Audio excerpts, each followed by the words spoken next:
Today, we're talking about taming your inner critic, shifting the story, and changing your life. I have a very special guest with me here today, Krista Powell, on the Movement, Mind, and Meaning podcast. I'm excited to welcome her on here in a moment.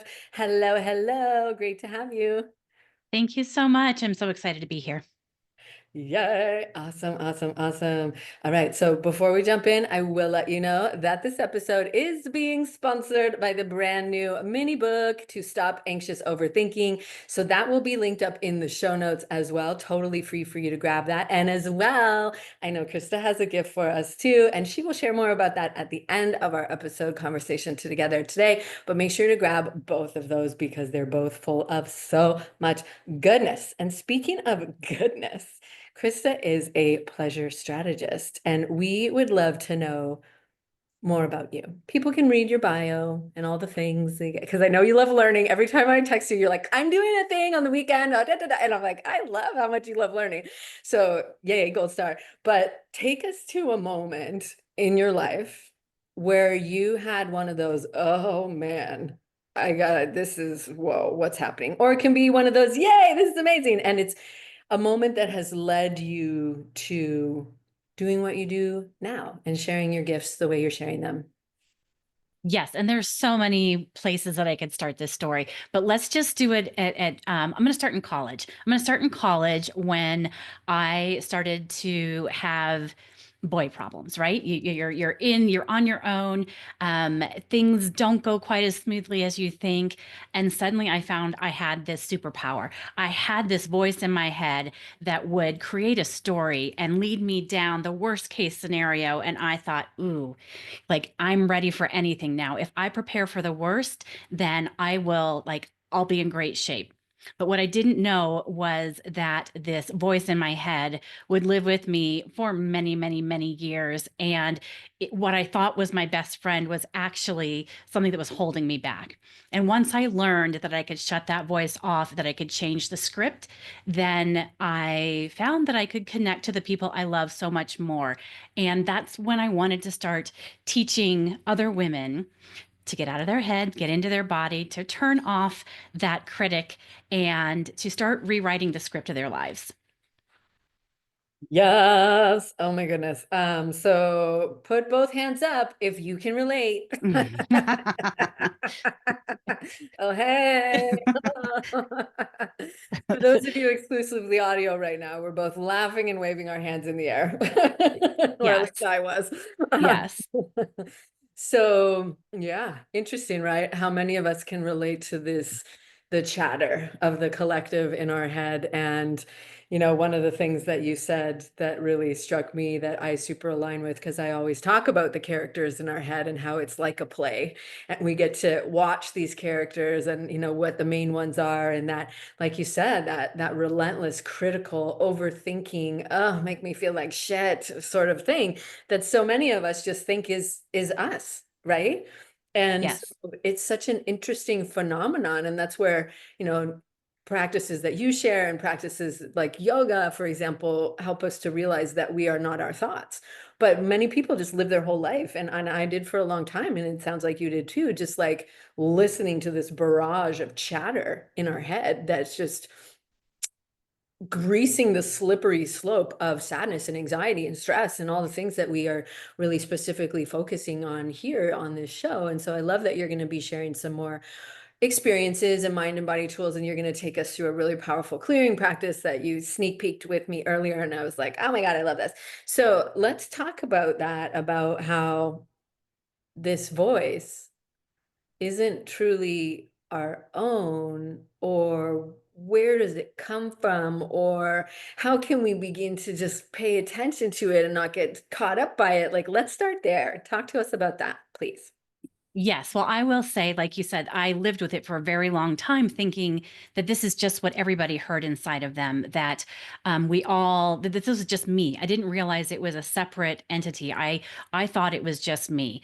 And then I learned that, of course, our unconscious mind goes into overdrive, and it's always trying to keep us safe. It's always trying to keep us alive. And sometimes it takes shortcuts. And those shortcuts include making tremendous assumptions about the information that it's receiving. And sometimes there's some faulty connections. And that's where the beauty lies. Once we pay attention to that voice in our head, we can make a choice. And we can make a choice of, do we want to keep going with the same dialogue? Or do we act as a director and we say, cut, that like we're changing the script, we're going to go in a different direction. What I realized was that somewhere over the years, it was probably 20 years after college, I was lying in bed one morning. Husband was beside me, kids were asleep in the other room, the dog was on the floor. I was literally surrounded by people who loved me. And I couldn't figure out why I felt so alone. I just felt like no one really saw me, no one really knew me. And I was just really curious as to what was going on. And that's when I realized that this voice in my head had not only been talking to me, but had been helping me create boundaries and walls around me to keep me closed off from the people that I love, right? It was like, oh, this part of you, it may not be that attractive. It may not be your most lovable part. So let's just close it off so that nobody can see it. And when you start to build these little invisible walls around you, the people around you realize that. They can sense there's something that is stopping them from truly connecting with your heart, with your soul. And so there's this gap of communication, there's this gap of connection. And that's where the magic happens, when we can start to break down those walls, when we can start to be vulnerable, we can start to open up and share our true selves with the people we love. Everything shifts. Mm, yeah, beautiful. And so what I'm hearing you say is that that first step is becoming aware of that voice, right? And recognizing that if we can hear that and we can listen to it, then we aren't that, right? And like you said, we can be the director and say, cut, we're going a different way. And so that's so powerful to be able to have that level of awareness first and foremost, but that level of agency and recognizing that we get to bring all those parts back, right? And like you said, we tend to wall those parts off. And especially, I think it's worth mentioning is that for so many people, there is oftentimes when it comes to these challenges that anxiety and depression can present, there's a lot of widespread societal shame and stigma around them that we internalize, right? And so we really wall those parts of ourselves off. And then that really adds fuel to the fire as far as how lonely we feel. And so was that part of your experience as well? Absolutely. I think that shame was a big part of why the walls were built. I mean, we're told so many messages in society about how we should look, like where we should be in our life. Are we progressing as we think? And then if we don't think we're keeping up with what is expected of us, that is a tremendous opportunity for a wall to come up, for shame to come up, for those stories to come in our head. Whether they're whispers or whether they're incredibly loud voices, they impact us. Yeah. Yeah. And I laughed. I was muted, but I laughed because I'm like, whispers. Were yours whispers? Because mine are like, sometimes they're whispers. Sometimes they're like catty little asides that Yeah. from like, I'm thinking of like Steel Magnolias, when some of the ladies, with the older ladies, were gossiping. And like, sometimes that's what my voice sounds like. It's just a Yeah. sweet little whisper. But yes, other times they're like megaphones, like everybody can see that you're not doing life right. Yeah. Right? Yeah, the snarky ones tend to be like Mm, a little bit undertone, a little like, yeah. and then the obnoxious ones, at least in my brain, are like the angry seagull collective and just rah, rah, rah, rah, Yeah. But you hit on something there is that it's in our head, right? And yes, of course, there's a somatic component to every felt sense and experience and feeling and emotions that we have. But when we're talking about the inner critic and that inner dialogue that really, is just chattering away like a little monkey up there, and so how can we begin to, like we started with, shift the story and change our life? Like one of the things about modern life is that it is very cerebral, right? It's very like, we got to do, da, da, da, da, and that pressure, again, external, internal, and really can weigh a lot on us and demands a lot on us. So I know that this is something that you really speak to a lot, and we can go there now as to like, what do you think the effects of this modern reality that we all live in, like as far as being in contact with these parts and learning about ourselves, like, do you think it sets us up for success or no? Uh, Well, if we pay attention to it, it gives us a tremendous edge because most of us in Western society are geared to be action people. We're doing all the time. We have huge to-do lists. We are always like reaching for something more. And when we can partner that with what you said, that somatic sense, that sense of taking the pauses through the day, of when we notice that chatter in our head, to hit the pause button and redirect our attention to our body and be like, okay, I know what the dialogue is in my head. Where am I feeling that in my body? And what do I want to do with this information? How do I need to express it? How do I need to acknowledge it? How do I need to validate it so that I can move on? Because we're not about like suppressing these thoughts that come up. We want to honor them. We just want to make a decision of whether we're going to like carry them with us or whether we're going to say thank you for this message and goodbye. Yes, I love that. And that's one of the adages in the power pause movement, is to feel the feels and take a power pause, right? And so I love that you said that, because there's so much, especially in the spiritual realm, of high vibe all the time. Here we go, and it's like the toxic positivity and just brushing that over. And that, again, feel like it lends to more of an isolation of these parts that are simply just asking for recognition and reintegration. Would you agree? Yes, absolutely. I think that if we ignore something, it probably is going to come back, right? It's going to keep coming back. And so we're not, and then you feel like, well, what is wrong with me that I can't move past this? Because you're stuck on a merry-go-round. And it's when we honor, it's when we share, whether that is just in your journal or on a voice note or with a friend or a partner, and you give voice to it, that it starts to dissipate and it starts to lose its hold over you. Mhm.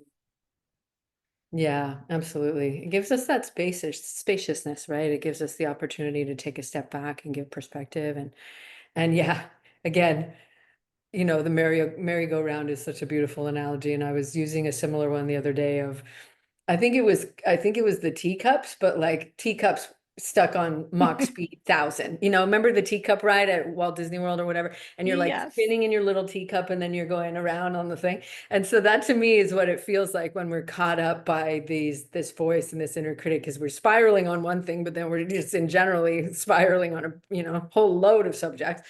And so I love that. It's such a beautiful reminder and a return to that compassion and return to love and return to that recognition that you are so powerful and you can begin to rewrite these stories. And it really does start with that recognition and this awareness of the thoughts and awareness of the feelings, and not treating them as a problem per se, but as part of the experience, right? And part of this humanity. And I think that's a huge part of this work that you're doing as a pleasure strategist, of helping people to come back into their body, but also a huge part of the work of this show and bringing people like yourself on, is to understand that this is common humanity here we're talking about, right? Like we're all on the spinny ride, and we're each in our own teacup. And Yes. and so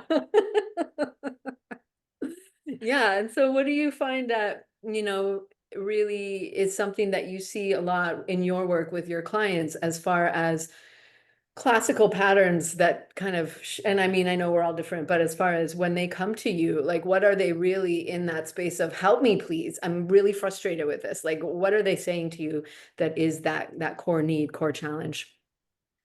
Yeah, I think that a lot of women, I work predominantly with women who come into my space are just grasping to be seen, to be loved, to be like um, fully held for who they are. And they don't realize that the reason they're not fully held for who they are is because they have been walled off parts of themselves that they're a little bit worried about how they are perceived or how they look. And so once we start to open ourselves up to receiving pleasure, that is a sign to our body to get off of this roller coaster in our head, get off the merry-go-round, slow down, and be open to receiving a new influx of information, of data, of sensory feelings in our environment.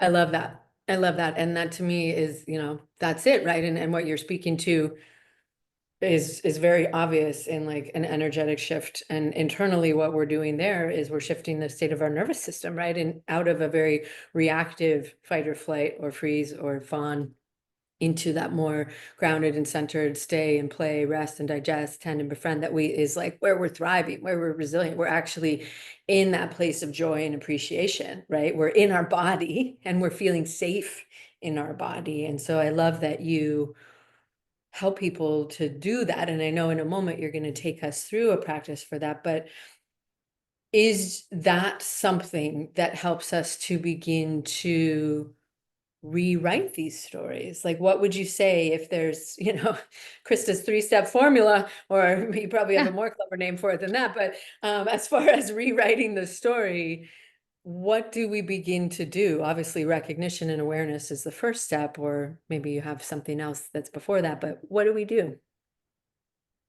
After we acknowledge that there is this voice and that we are the director, that we have ultimate control over what this voice says, then there is a practice of shutting that voice off. And it may, for some people, it may be immediate. And for some people, it may be that you have to keep reminding that voice that it is no longer in control. So you're hitting the pause button and then you're making another choice. So here's the story that's coming into my head. I'm going to hit the pause button, and then you ask, what do you want instead? What do you want in this moment? Do you want to move your body? Do you want to connect with your partner? Do you want to be able to be joyful with your children? Do you want to um, create something amazing for your business? There is a choice involved, and it's reminding ourselves that we have that choice to move forward with. I love that. I love that. That's the choice, right? It's that pattern interrupt. And I know Hmm. you are very skilled and also a practitioner in NLP, which is a huge part of that, right? Is that recognition and the redecision. And again, it's like we're at, it's a pivotal moment because we're either going down that pathway and we're press and go on the spinny cup ride, or we are pausing there and saying, oh, here we are again. Here's that thought again. No, we're going a different way, right? And neurologically, what we're doing there is we're literally shifting brain activity. We are choosing a new neural pathway, right? You're choosing that in your behavior and your focus, but in your brain, that's really what's happening, right? It's like a fork in the road, and we can go down that well-worn path, or we can pause, right? That's where taking a power pause, doing some of the practices that you just shared, that's so beautiful. And so I would love to have you share one of your powerful energy clearing practices that helps us to do this. So, Krista, would you be so kind as to walk us through our power pause? So, for those of you on YouTube who are just jumping in, you're like, what? Who's this amazing, beautiful woman? We are talking about taming your inner critic and shifting the story so you can change your life. And Krista is going to now take us deeper into this whole conversation by guiding us through a couple minutes of this beautiful practice. So take it away, darling.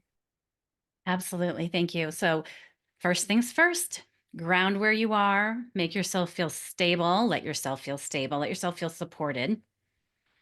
Take a big breath in and just let it out like a balloon.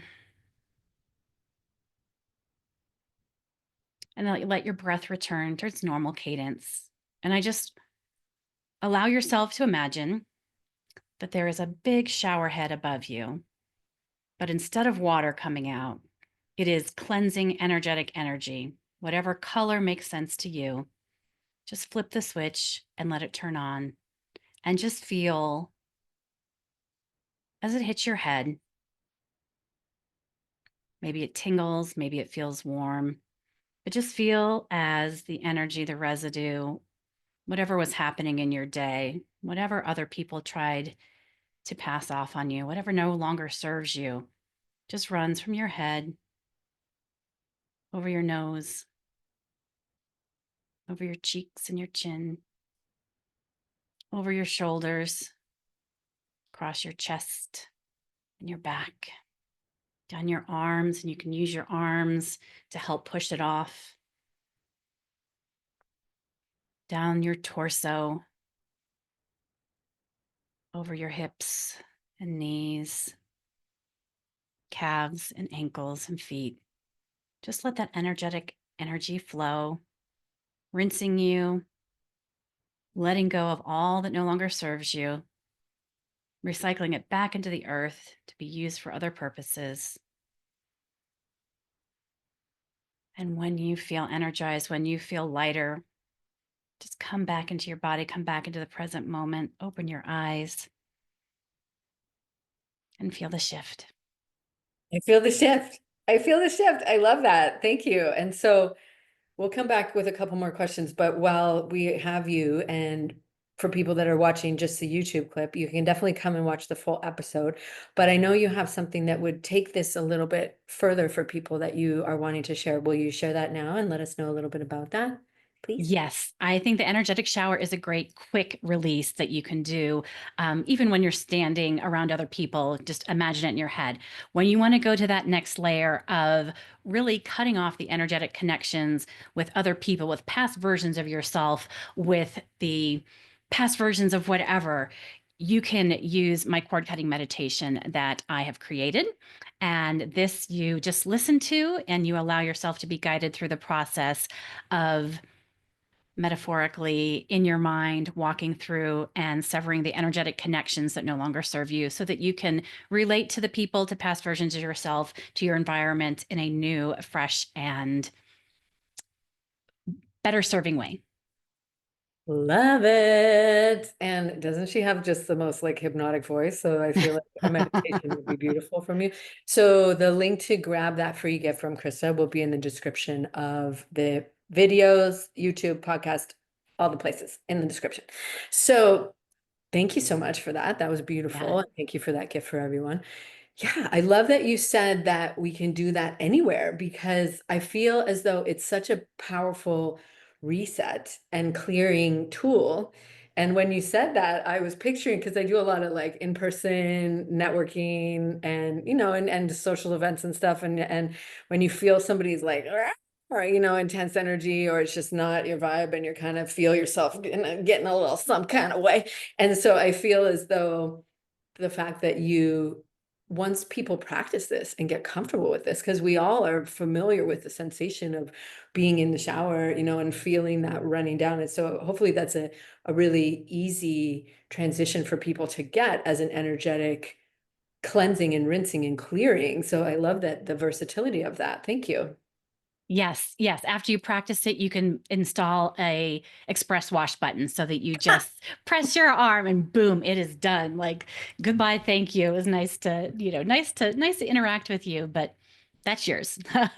Yeah, I love that. Just like Yes. yeah, man. I mean, we need all the help we can get these days. Holy moly. And so I love that. All right, the energetic shower. That's super cool.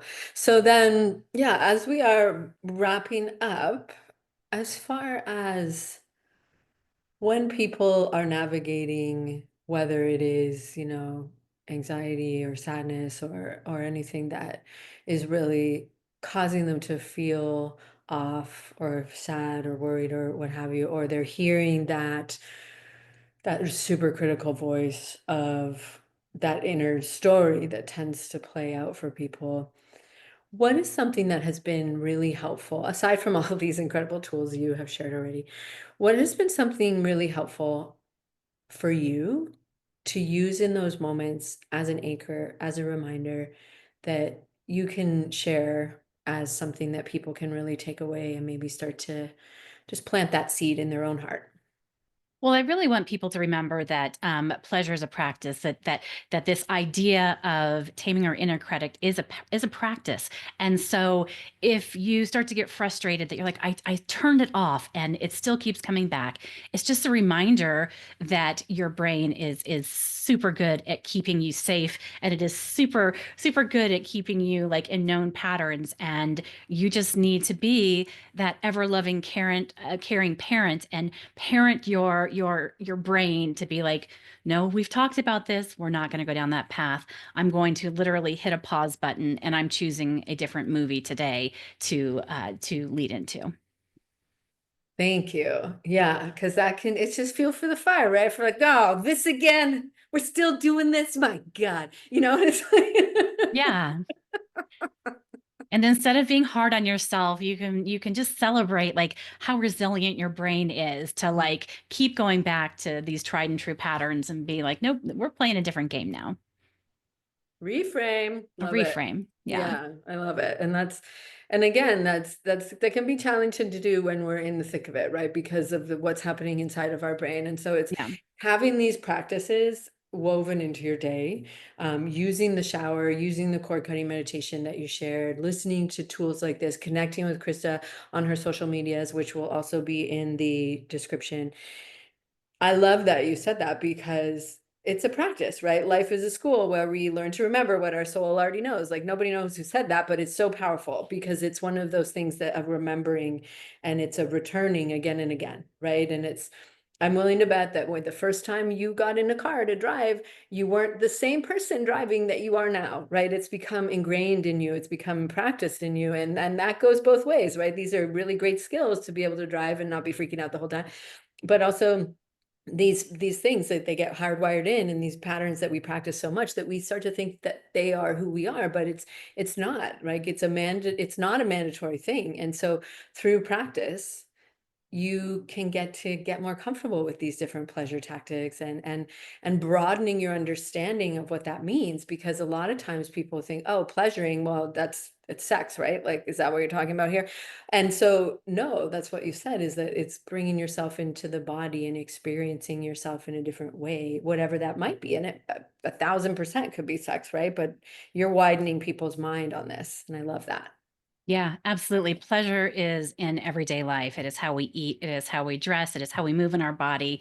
And it is starting to open the door to feeling more and more and more, and not just thinking, not just living in our stories, but bringing it Mhm. back down into our body and really feeling that embodiment of what is pleasurable about washing the dishes? What is pleasurable about your morning coffee, and taking it to that next level.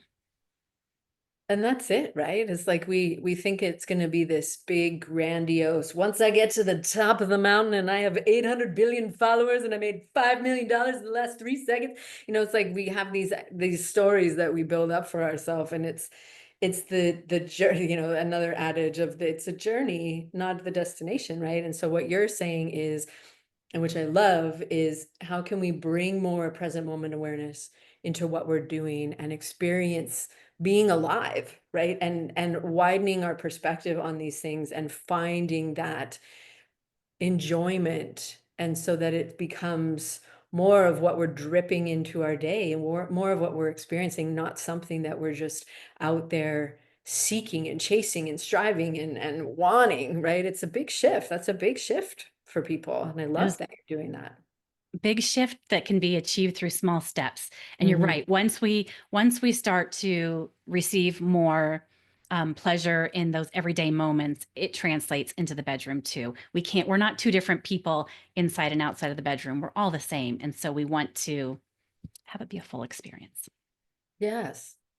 1,000,000,000% yes, because that's really what this life is for, right? And like we get this one go around in this physical body, this one go around, and like who, whatever your perspective on past and future lives, all good timelines. Yep, we're open for all of it. And so, yes, but in this moment here and now, in this physical being of the you that you are in this moment, it's really meant to be enjoyed, right? And when we have these shadows of sadness and anxiety and stress that are like clouds, and so it's what can we begin to do to expand our awareness and come back to that wholeness, and not think like this constant obsession with fixing ourselves and healing ourselves and up leveling and bettering. And it's like, God, that's like a relentless pursuit of self-improvement that can be a very slippery slope. So I love that you're helping to change the conversation on that.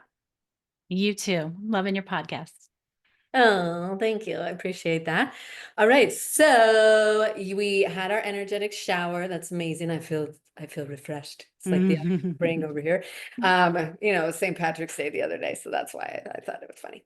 And then, but I did really like that. Thank you. And so making sure to grab the free cord. Wow, that's a lot of words. Cord cutting meditation. Um, that will be linked up in the show notes, and definitely connecting with Krista on her socials as well. And I know, are you mainly on Instagram, or what's your flavor of the social media? I'm primarily on Instagram, but I am on LinkedIn and Threads as well. Okay, sweet. Thank you for that. And then, as we would love you to do, is to take a screenshot and tag us on your socials to help to spread this word, because this is so important, right? Mental health is a common thing for all humans, right? And removing this stigma and shame that can be so heavy, and it really hinders our pleasure, and it hinders our joy, and it hinders us fully expressing who we are in every moment, like Krista so beautifully said. So help us to spread the word. We would love and appreciate that. This, human thing ain't easy. So all the love and support and connection we can get, the better. And so thank you again, Krista. It's been really lovely having you on the show. Thank you, Megan. You're welcome. All right, so we will see you and hear you next time. Take good care of yourself. Make sure that you remember each day you get to love and enjoy and love on yourself as much as you can, as much as you're open to, and really understand that, as we said, this is all part of the human experience, and it's not a fault, it's not a flaw. It's, things that we can be aware of and practice and shift and come back to that place within yourself where you remember who you are, and remember how powerful you are, and remember that you can, as we've been speaking to, tame your inner critic and to shift the story and change your life. So thank you so much. Sending you all the loves and aloha, and we will see you next time. Take care, everybody. Bye-bye.